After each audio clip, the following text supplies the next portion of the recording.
Hey y'all, welcome to lecture 3. Today we're going to be looking at England and how they sort of rose to power. We've been focusing on the Spanish, their early conquest, interactions with the Native Americans, and today we're going to focus on England. So, let's take a look. To start with, what I want to kind of pose as a question is that the Spanish are going to start their colonization in 1492. They are the first to get to Americas. They are the first to, exploit all the riches. They are the first to get, all of these things. So my question is, why aren't we speaking Spanish today? Why did the Spanish not able to take over the entire nation? What gave England the power or the ability to, challenge the Spanish and to eventually basically dominate over the Spanish? And so I also want to pose this, is that, this is a very opinionated, but, if you looked in 1492 or 1491 at who was going to be the dominant world power later on, I do not think many people would be betting on England. They were, disorganized. People are just like living in the mud and like whatever, right? They are not looking promising in like 1492. Or even before. So what is it that happened between 1492 and 1600, which is essentially like that 100 years in the 1500s? What happened to England that allowed them to compete with the Spanish when there is just no way they would have done it before? Well, one is that yes, the Spanish had God, yes, the Spanish had glory, and they got tons and tons of gold. But what did they do with that gold?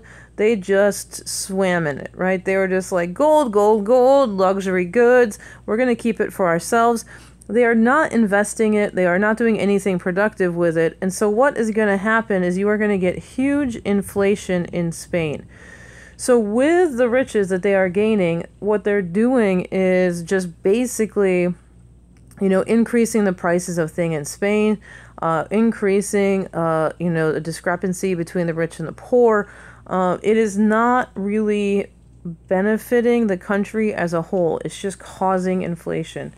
So meanwhile, what is happening in England during this time? Well, one of the first things is cultural. Whenever we talk about culture in the early part of the colonial history, we tend to talk about religion. And probably the biggest thing that happens during this time is the Protestant Reformation. So in the early 1500s, after the Spanish have colonized the New World, the English are going to break from the Catholic Church. We don't need to get into all of this, but essentially what they do is they are no longer under the control of the Pope. So, I'm sure in European history and in world history this was a much bigger thing, but essentially all Protestants, right? What is the difference between being Catholic and being Protestant? If you're Catholic, you follow the Pope, right? That is the thing. I'm Catholic. The Pope is the head of my church. If the Pope is not the head of your church, what are you? You are Protestant. So, when the English break from the Catholic Church, when the Pope is no longer their leader, and essentially what they do is they break from the Catholic Church and they make their king the leader of their church. That's it. But because they no longer have a Pope, they are Protestant. This is, we'll leave it at that. The Spanish are still Protestant, and that is it. They also start to believe in salvation and all of this other stuff. The Church of England is called the Anglican Church or the Church of England. It is one example of a Protestant church. Okay. So the other thing about Catholicism, although it is cultural, it is also political, because if you're Catholic, you have to listen to what the Pope says. And if you are not Catholic, you do not have to listen to what the Pope says because he has no real authority over you. So in the Treaty of Tordesillas in 1494, the king or the Pope split the world and was like, this is going to be Portuguese and this is Spanish. Now, they did not know that this was how big the world was, but that is what he said. He said, this is why Brazil speaks Portuguese. Anyway, so the Pope divides up the world between Portugal and Spain. Now, does England have to listen to the Pope? No, because they're not Catholic. So Although the Pope says the world, is divided between the Spanish and the Portuguese, it doesn't matter to them because they're not Catholic. Okay. So the other part about what's happening in both Spain and England is that you have kings, you have the nobility, they have the power. And what's happening in Spain is that nobility is getting enriched through that gold, prices are increasing, and we're getting more and more of this. Most of the Europeans in 1450 were peasants, and yeah, we're going to take a look at the rest of that in a minute. In England, this is the way things looked. You had, the castle, right? This would be where the nobility is, right? So this would be your kind of like local nobility, your lord, right? So you'd have the lord, and he would live here. And so the lord is a direct, link to the king. The king would tell the lord what to do, right? Then you are going to have common land, right? This land, if you take a look at it, there are not fences. You're going to have houses that are here. This is the village, and everyone kind of lives together. In a way, this early English land ownership is very similar almost to the Native Americans. You live together, and then you work the land as a common. All right? And you are living under the protection of the Lord. Okay. I'm about to give you the... oh, wait. I'm about to get lost in the slides. Okay. I'm about to tell you sometimes I can be very critical of the United States, of capitalism and all of this. What I'm going to do right now is try to give you my best argument for capitalism. So get ready. So before we had a common, all right? This is just a common land, right? Now on this land, let's see if I can get a different color. I really want white. Well, I guess we'll do gray. On this land, we have anyone guess what this is? This is a lecture. Usually, I'm doing this in class. What is this? What are these things? We're in England. These are sheep. I'll give them a smiley face. Yay, sheep. Hello, sheep. You're a sheep, and you're a sheep. And you're a sheep. Oh, you're a little demented sheep. And then we'll give them a tail. These are sheep. Okay. Hello, sheep. We love you. All right. And who owns these sheep are villagers, so...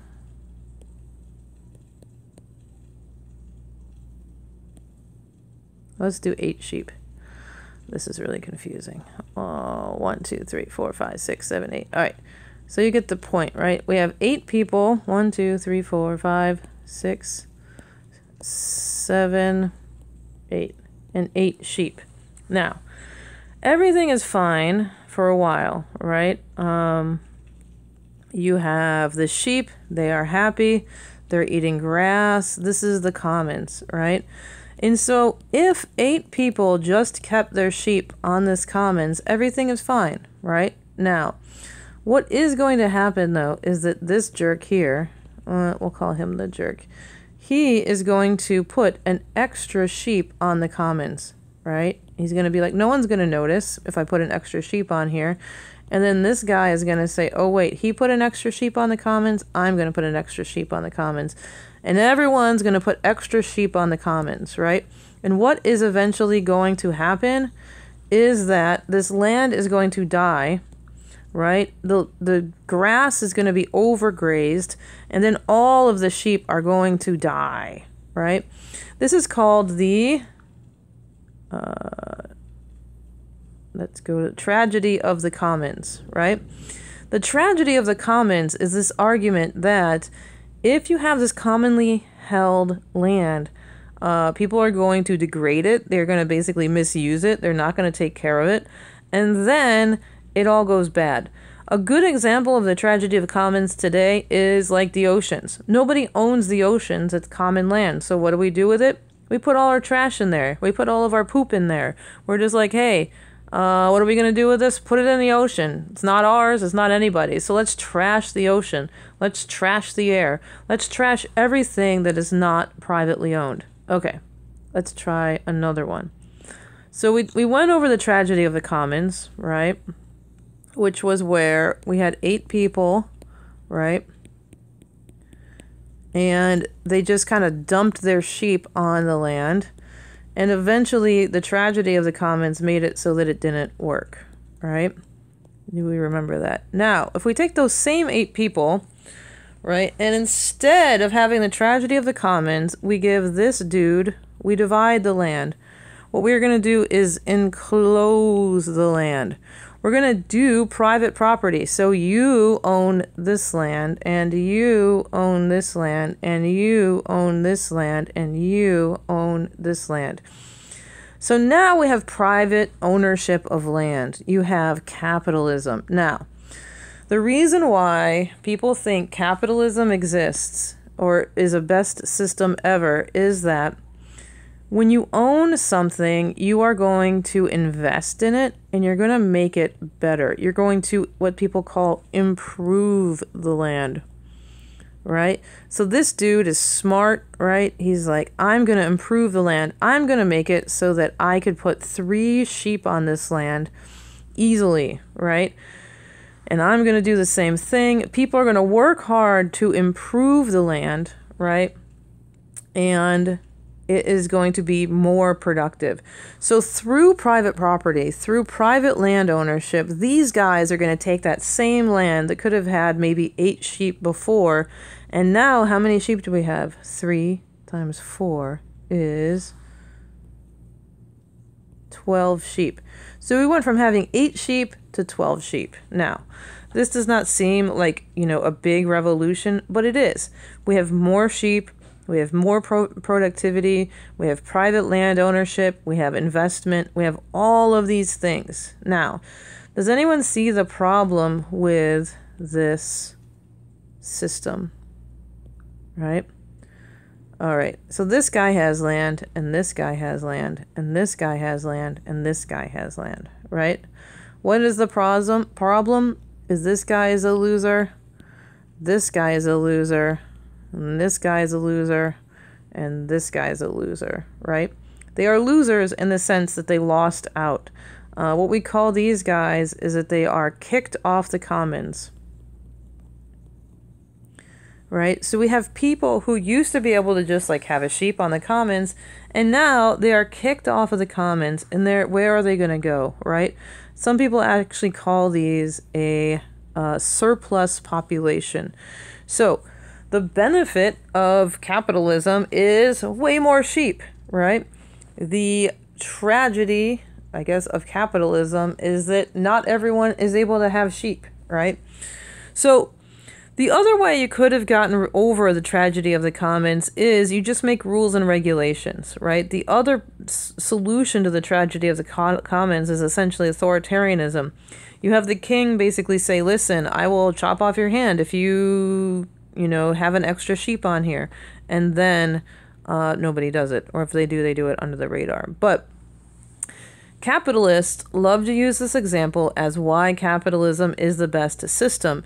Because if we made rules and regulations about how many sheep to have, right? If I made a rule, if I was a king, what I might have said is if I was a king, I'd be like, no more than 8 sheep per land, right? Now, that's a good rule because it would have kept the land good, but with capitalism and innovation, we have more sheep. Okay, is everyone sick of me talking about sheep? Probably.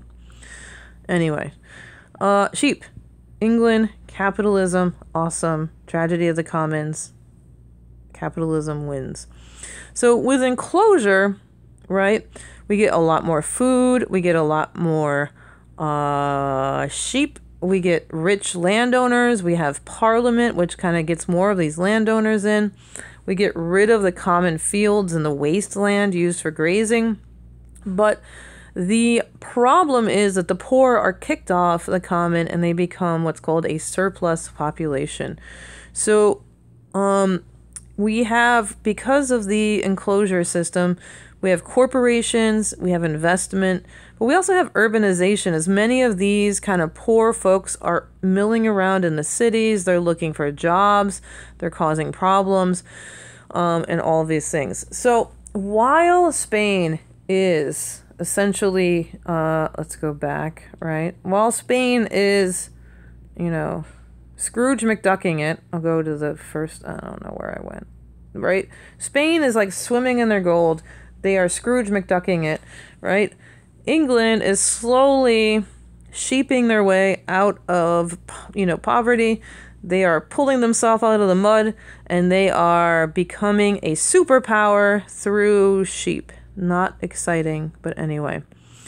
Okay, so capitalism in England, they're moving away from feudalism. You also have Protestantism, which is allowing them to do the things that the Catholic Church can't do, like lending money, making corporations, early manufacturing, joint stock companies, right? England is gaining on Spain.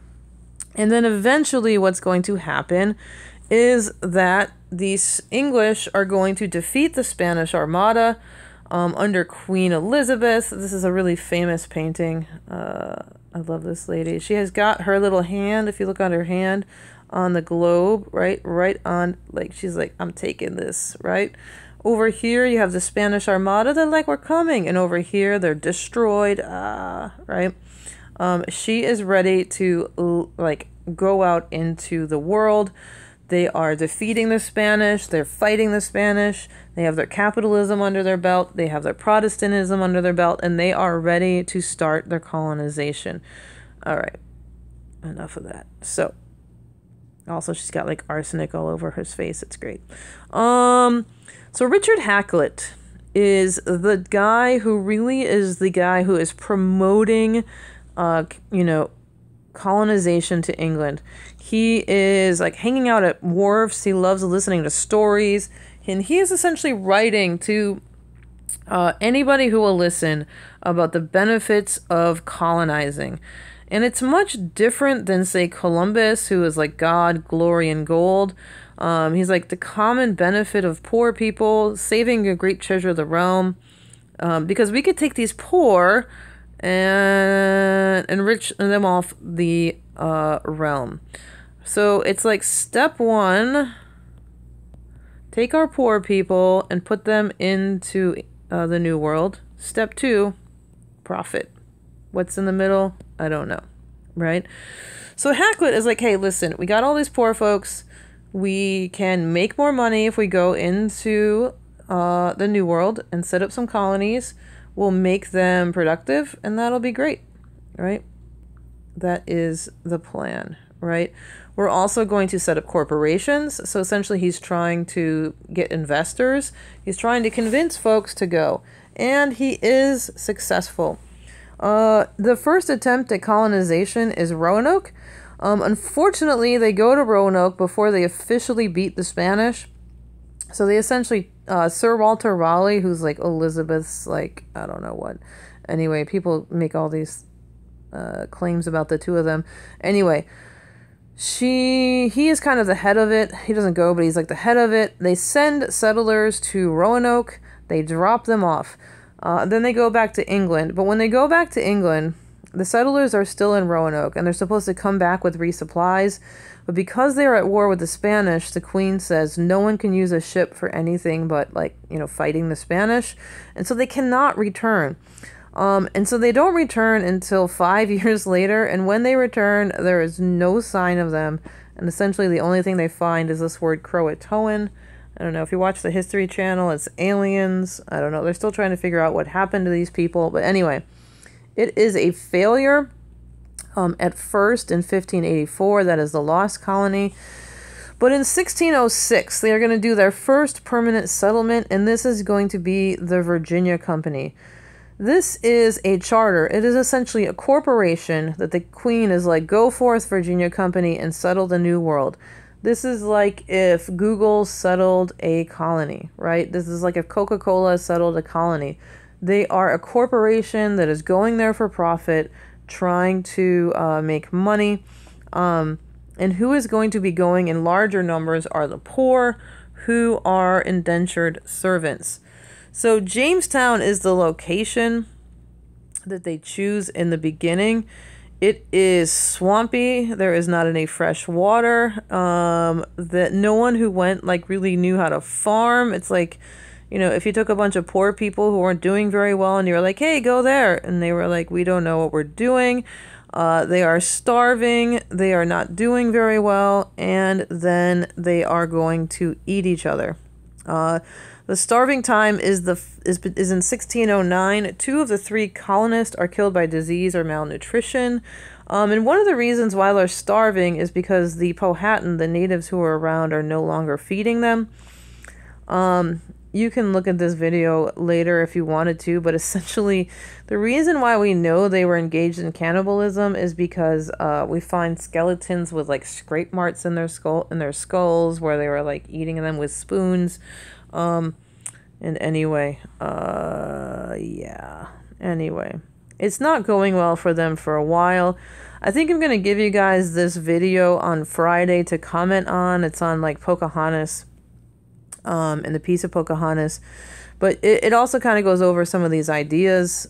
So while they were kind of like, while the Powhatan were not helping them, they are starving. Eventually what's going to happen is they are going to work out a piece, the piece of Pocahontas that allows them to survive. And the second thing that allows them to survive is they figure out a cash crop that is going to allow them to succeed and become a successful colony. Tobacco is their cash crop. And indentured servants, it is a very kind of labor-intensive crop. And so they are kind of forced to then try to get more and more poor people to come from England to the New World.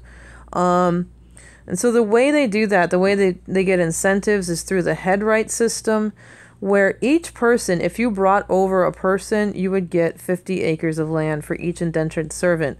This is going to create these like spread out plantations, which, you know, happens here, like in Virginia and around there.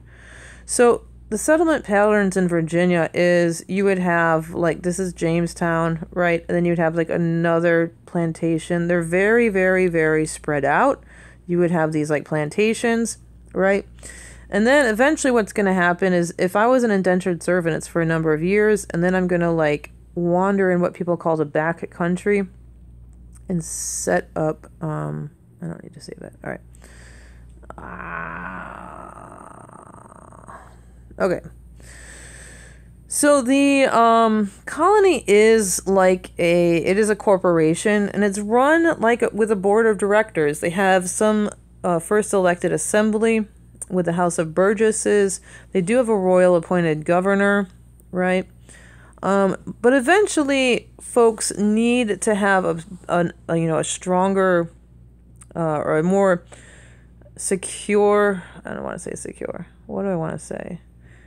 A steady supply of labor. And where they are going to turn is to Africa. At first, the enslaved folks, or the people coming from Africa, were indentured servants like others. So when we take a look at the early folks who are coming from Africa, they were signing indentured contracts like white folks, right? And over time, though, what we find is that it is going to switch to what we call chattel slavery. There are differing opinions as to why this happens. One is Bacon's Rebellion, right? So you have indentured servants who would serve for a certain amount of time, and then they would be released. And when they were released, they would go further into the back country, and they would try to set up their own lands. Now, what eventually happens is that these folks, both black and white, get upset because they feel like they are not being protected from Native Americans. They feel like they are being taken advantage of. And eventually what's going to happen is Bacon, who's a white dude, is going to just organize a rebellion and burn down Jamestown. So this is not good if you have, right, it's not a stable system to have indentured servants running out and then coming back and killing you. So what would be a more stable system would be a permanent status, right, which is based on race. So some people talk about security. Some people, like Kendi, would just say it is racism from the beginning. The reason why we choose to enslave Africans and not other people. So yeah, we are going to be moving from indentured servitude to slavery. And it is a terrible transformation. I think we're going to take a look at this more closely. But that is the overview. I think the other thing about Virginia is just how many diseases are there. You know, you have the bloody flux. People are dying from, you know, malaria and bad water and all of these things. So the location is not a healthy location, and people are dying all the time. Bloody flux, by the way, is, you know, diarrhea to the point they call it the bloody flux from drinking bad water. And side note, Nathaniel Bacon, the guy who did the Bacon's Rebellion, he's also going to die of bloody flux, as do many other folks. Okay, point is for kind of some extra reading, I'm going to give you guys an excerpt from White Trash. It is from Nancy Isenberg. I actually believe she's from Louisiana, the University of Louisiana, and her focus is on like class in America and how it kind of started right from the beginning, right? And so she's going to be taking a look at the settling of Jamestown and the role of class in settling in Jamestown. So we're going to take a look at that. On Friday, you're just going to watch a video and respond. I think I'm going to do that Pocahontas video. And for Monday, you're going to complete an entrance ticket on this lecture and White Trash. All right, guys. I will see you later. Take care.